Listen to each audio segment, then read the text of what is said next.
President, Senator from Utah. the allegations made in the articles of impeachment are very serious. As a senator juror, I swore an oath before God to exercise impartial justice. I am profoundly religious. My faith is at the heart of who I am.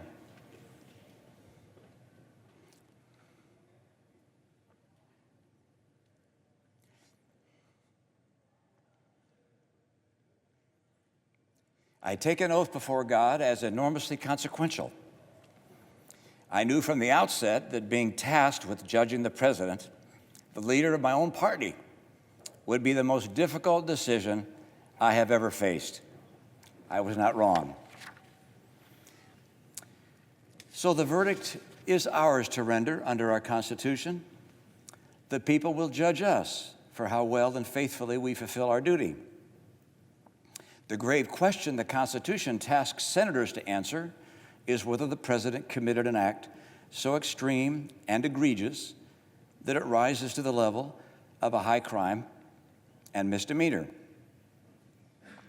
Yes, he did. The president asked a foreign government to investigate his political rival. The president withheld vital military funds from that government to press it to do so.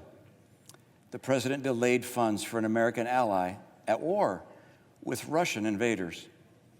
The president's purpose was personal and political. Accordingly, the president is guilty of an appalling abuse of public trust.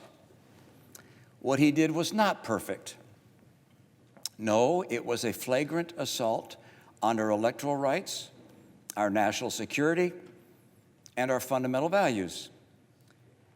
Corrupting an election to keep oneself in office is perhaps the most abusive and destructive violation of one's oath of office that I can imagine.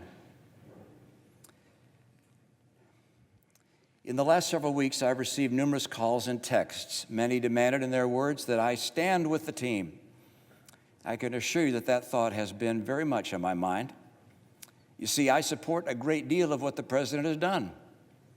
I voted with him 80% of the time. But my promise before God to apply impartial justice required that I put my personal feelings and political biases aside.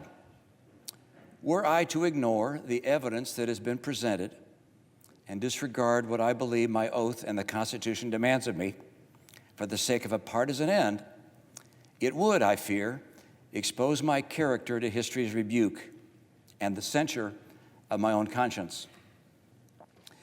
I'm aware that there are people in my party and in my state who will strenuously disapprove of my decision, and in some quarters I will be vehemently denounced. I'm sure to hear abuse from the president and his supporters.